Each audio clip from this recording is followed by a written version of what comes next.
Alrighty, hello everyone, and welcome back to another episode of the Spooky Barber Babes podcast, but like not really. So this is going to be our inaugural episode in what we are calling the Spooky Hour series. Name's still kind of in the works, but the thought process behind it was a happy hour, and this will include if Crystal or I want to do a separate video, but might include another person, or if we do one together but with a guest. Or if we want to do a topic that's we want to talk about, but it's kind of off the beaten road of what our usual podcast is. So kind of work it in. Yeah, this is going to be our first episode of Spooky Hour. And I have a very special guest. And given that it is spooky season, it is my joy to introduce a very dear friend of mine who has 11 years working as a scare actor for a very well-known haunt in Middletown, Delaware. And take it away, Tony. Well, hello, everyone. Thank you for the lovely introduction there, Bree. My name is Tony, and like she said, I have 11 years in the scare acting business when it comes to a very good haunt in Delaware called Freightland. We pretty much have 8 attractions, and they always change up.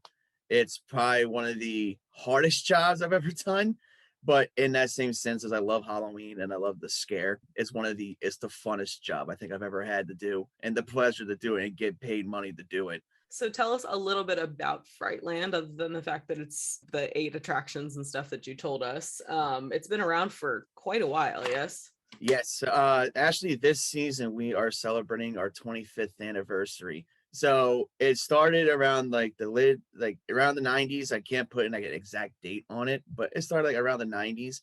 And it's a great cause because everything's donated to leukemia research. Even although we don't like the park and everything, but $5 to park, and that all goes to leukemia, and we raised a ton of money when I went to that too. The whole backstory behind Freightland is pretty much this guy named Thaddeus Idalia. He went crazy when his his daughter died by you can always bleep this. Yeah, trigger warning. Yeah, trigger warning. It's a dark story. Yeah. And so pretty much he went mad and conducted all these insane experiments, and then pretty much that's how Freightland became Freightland. Now that's the fictional behind it, kind of yes. Like the Dr. Fright of Fright Fest and Six Flags. Okay. Yeah, I was correct. like, wait. It's not a true, none of it's true. Yeah, none of it's true. And the great thing about Freightland also is that every set that we have, excluding our hayride, has a backstory to it. From our barn, the attic, the manor, the prison, Ghost Town, Fear, and even Ravenwood Cemetery. They all have a backstory that is actually related to the Idalia family. And it's, like I said, it's a very unique place because a lot of places don't have this backstory thing. And that's what I love about it. It's more like a theatrical event, but also with the scare part as well. So with being there 11 years, kind of what is obviously you've gone from, just a scare actor 11 years ago to, you train people and all that now too, right? Oh yeah. Pretty much when I started off, my first year is a spot that we call a greeter position. And the greeting position is just pretty much, you tell the story, like I said before, you tell the story behind this attraction. And then you tell them the rules. There's usually no smoking, no running, don't touch any of the ghouls. They won't touch you and all that. And then you send them all the way. So pretty much you're the first person they see, and you're the longest person that they see for the longest time. And you set the pace for that attraction as well. And now 11 years later, I'm called what they call it. Now call it pretty much almost like, not really management, but I oversee my attraction. So pretty much I help people out, see if they need anything, breaks, need to take maybe some water, anything like that. And then I still do the scare acting thing with this new position. So what is your favorite character you've portrayed thus far in a season? I know you sent me a bunch of pictures, which of course I'll overlay in here. Oh no, here we go. No, pretty much. It's a happy hour, by the way. Feel free to open a drink with us. Indeed. So But yeah, there's two characters, but one's near and dear to my heart just because he's well known around Freightland and he's been on, he's been on some interviews and stuff like that. His name's Bubba. I Bubba already looks know which one exactly that like is. Bubba looks exactly like this. Pretty much a cow. Insert photo here. Yeah, insert photo here. But pretty much Bubba, it was just a cowboy. I mean, he loved the scared adults. But if there are children around, then he would be nice, and then you still creep him out, but not to the extreme that I would do with the adults. Yeah, that's probably the character that people were like. I've heard people say, "Oh, where's Bubba? Where's Bubba? Where's Bubba?" Like I remember him, and and I'm like, "Oh, look, I'm here." When they see me, they get like the biggest grin on their face, and they're so happy to see me. So you went actually on a couple of appearances as that character, right? Like to a radio station. Yeah. That's actually where Bubba was born. Actually, we went to if the local country station 94.7, and actually the one this DJ recorded too. That's like a live. Yeah, that was fun. And then because I got the character together, and I was like, oh, I don't know a name yet because I just threw it together. Then Sky Phillips was like, I'm gonna call you Bubba. I'm like, that sticks. So yeah, Bubba's been on the radio, and he's been on a couple of news interviews as well with our marketing guy, our marketing person. He got me on there just to kind of give a creature to show up on screen. So I know you've done both, because again, we've been friends for years. Do you prefer more of a house or a roam around situation, or compare the two? I know you guys have the hayride as well. So now that's a good question because I love both, but to me, I love the like a house or like a walkthrough just because you're in someone's face. Like you're like you can see the fear and the scream and like pretty much they're pretty much going to be peeing their pants like their faces, and it like that gives me such an adrenaline rush. Now I love like the hayride as well, but it's just you can make it last longer, but with the tractor movie, if you're going into someone else's set, it's kind of harder. So to me, I would prefer a house or a walkthrough just because you have a little bit more time to get and interact with people, unlike the hayride. I mean, as you and I have seen at other haunts when we've gone together, like sometimes the walk around actors will be in it, like in it to win it, and then other times they're just there. I mean, I don't know. Like I said, I don't have any experience physically doing it, but granted, I also get the feeling that anytime you and I ever went, it was like they just sense your aura and they just stay away. Yeah, it's like I told like when we first went to Fright Fest together, I literally said, the key thing is to never show your fear. Once you show your fear to a haunt actor, you're done because that you're going to be their target. And it doesn't matter if it's a little kid or if you're the biggest guy that benches 200 pounds and you think you're big. If we see the fear coming off of your face, you're done. It's like one of the biggest things is like when you see those people just walking around those things with their shoulders to their ears. I'm like, you realize you might as well just painted a giant red X on your back, right? Like, just put the biggest target on your head. So this kind of leads into that. So what are like the do's and don'ts of scare acting? I mean, for what you can tell me anyway. Yeah, pretty much, especially with myself, like some key rules for me: stay away from like the cheesy sayings like boo, or like one no for us is come play with me, just because people can take that the wrong way, and then people can take advantage of you and that kind of thing. And pretty much, don't try to steal other people's scares. If there's an actor here and you're scaring here, don't like go into it. Now, if you want to tag team, that's perfectly fine, but when you rob someone of that scare, it just takes away from them, and it just kills the vibe for them personally. And the main thing is, don't stimulate an aggressive situation. We'll probably talk about this later. I have a good amount of stories of me literally getting hurt or hurting myself, and I still have repercussions to this day about it. Yeah. And yeah, like I said, we'll get into that later because That's kind of half the reason we're here. So what is probably the best scare story or best quote someone has said to you? You can give me a couple, or even, I mean, heck, I'm sure you've got a million. So Oh, I have a few. Some of them don't partake me personally, but the one I'll never forget, and I always say this as long as I live, it was the best. It was my first year. I was the greeter, like I said before, and we had this family. I had a grandma, a mom, dad, a couple of kids, and it was like a group of 5 or 6. So they came up, I told my spiel, and then they went on their way. The way this house was set up, it made I could disappear like out of thin air. Like they see me and then I go. Then so I did that on slow nights. They come in and I do my scare. The grandma bops me on the head like the old VA commercials, looks at me dead in the eyes and said, "You need Jesus." I'm like, and I had to bite my tongue and let them go. Told my ticket taker, I said, "Give me a minute." And I shut the door and I started howling. I was laughing so hard. I was like, I can't believe that just happened to me. that's great. Oh, that's like the number one in my book with a story because I wasn't expecting that. Yeah.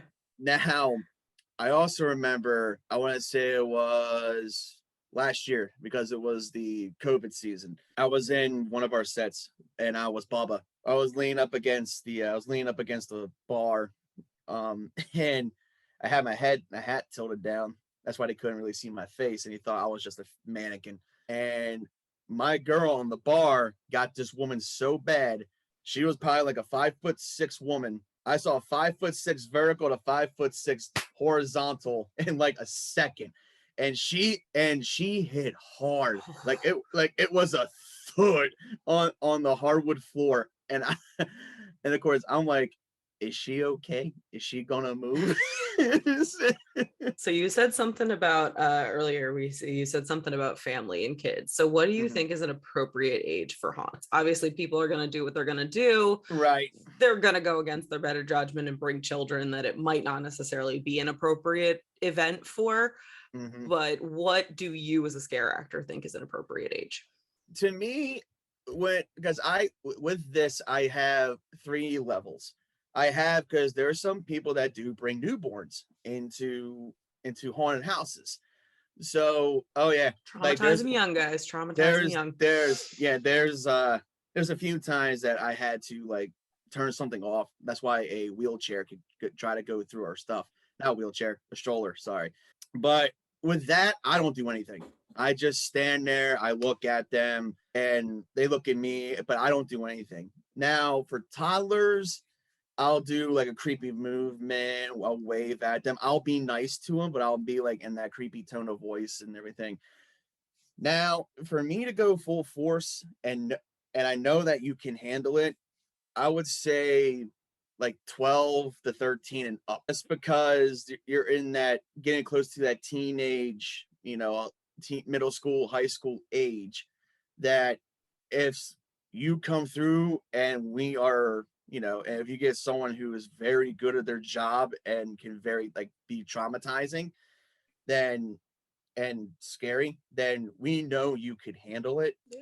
Subjectively, anyway. Subjectively, yeah. yes. From a first look at you, then we can pretty much know you can handle it. Yeah, so around that 12 to 13 age, I think is a really good time for someone to go to a haunted house and experience something like Freightland gives.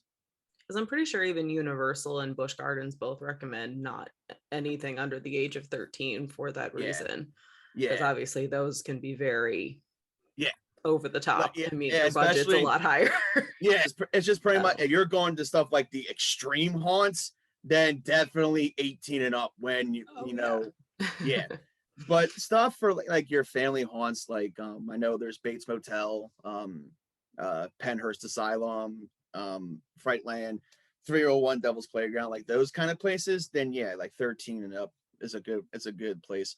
So I know you've been kind of been to the like on the more extreme side as a scare actor. So what are your thoughts on some of the more extreme haunts that require an exuberant cost and a waiver, etc.? Let's not say the direct name to not get sued,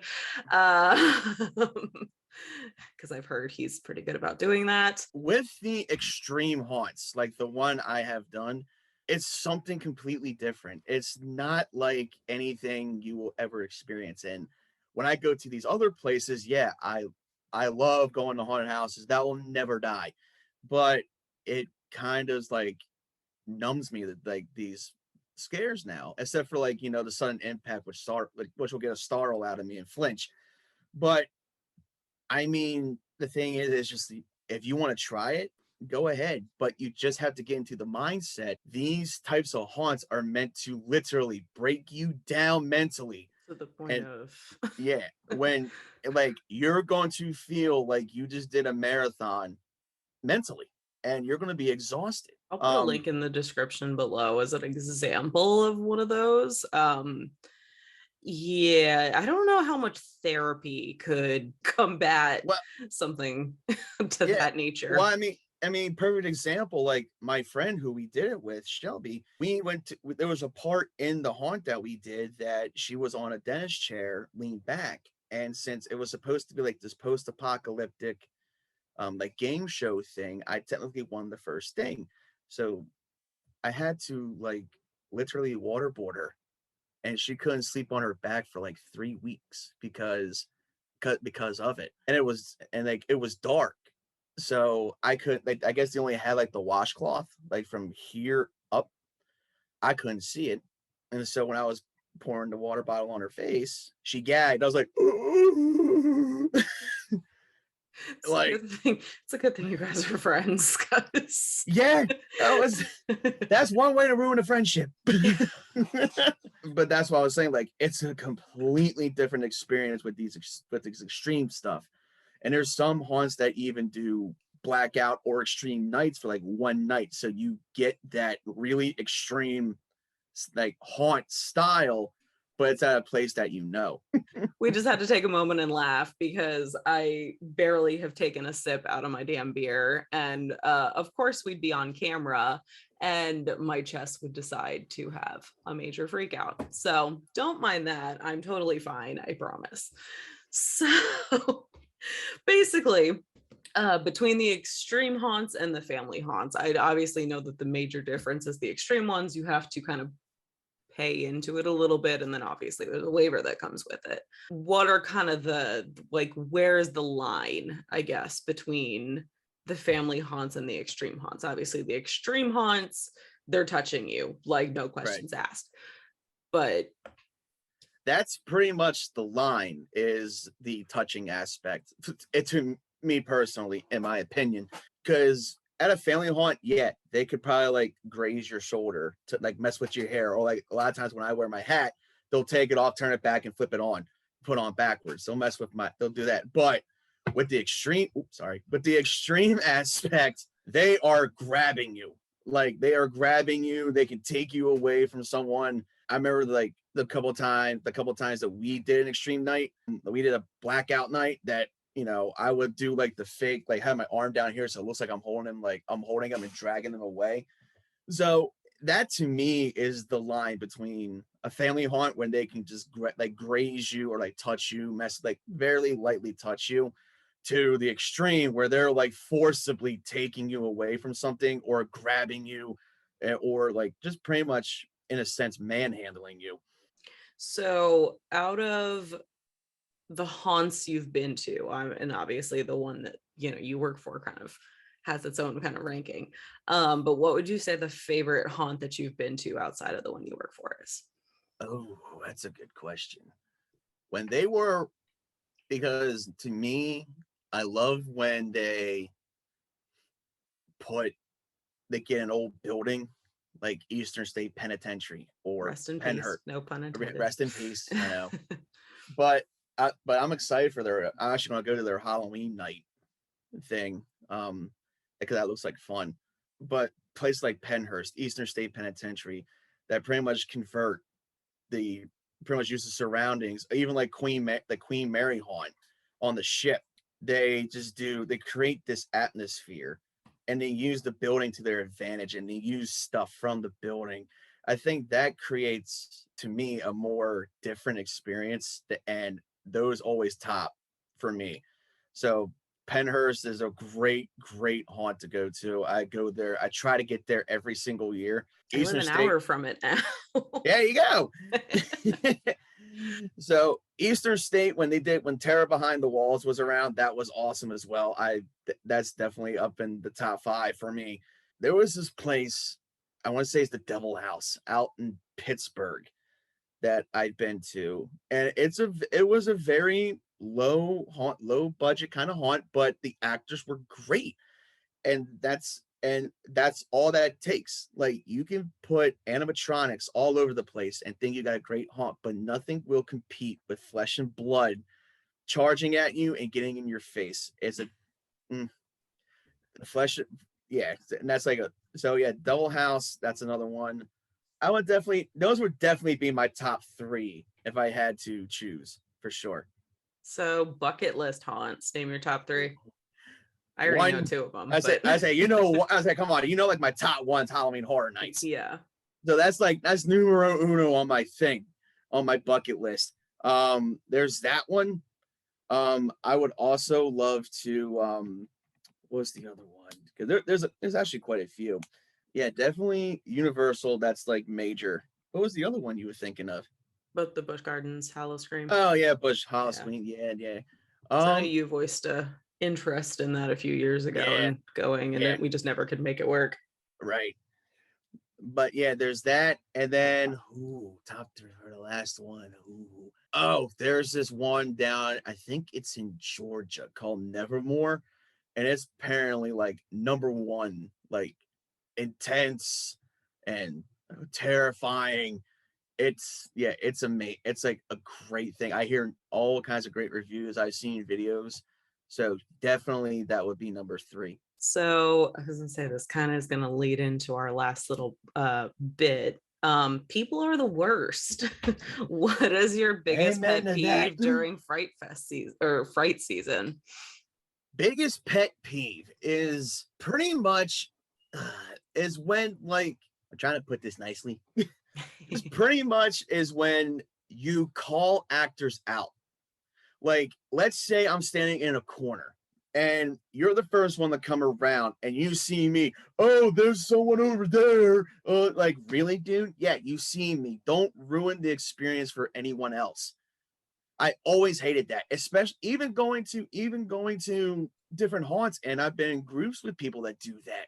I'm like, seriously? It's like you're ruining the experience for the rest of the group, even the group that you came to. It doesn't matter if you're trying to be big and bad for the lady or whoever your love interest is. Don't do that, because you're just going to ruin it, and you're going to ruin for everyone else, and you paid money to get into it. So just, go through and enjoy it.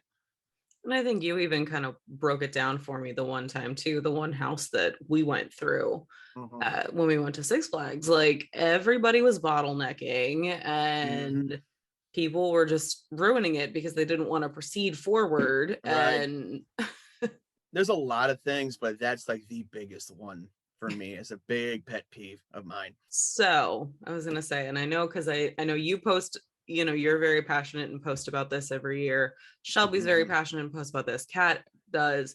So I'll let you kind of go into a little bit of spiel, a little bit of a PSA, if you will, before we wrap up our happy hour. So, like you said, I'm very, very, very passionate about it, because I had friends who got severely hurt because of this. When you come to a haunt, it could be where I work, it could be wherever your local haunted house is, wherever you want to go. Please do not hit the scare actors intentionally. Trust me, we know the difference between a reaction when your fight or flight instincts come in. We'll usually brush that by, because you'll be like, oh, I'm sorry, I didn't mean to do that. But if you're trying to start a fight, or let's say they embarrassed you and you want to take it out on us, remember, you came to us for entertainment. So don't come here looking for a fight. Because like I said, like with going back to the battle scar thing, I messed up my knee one time at Freightland. And the first time I did it, yeah, it was my own accord. I was trying to do a scare. My left knee went right into a post. So this was my third year when that happened.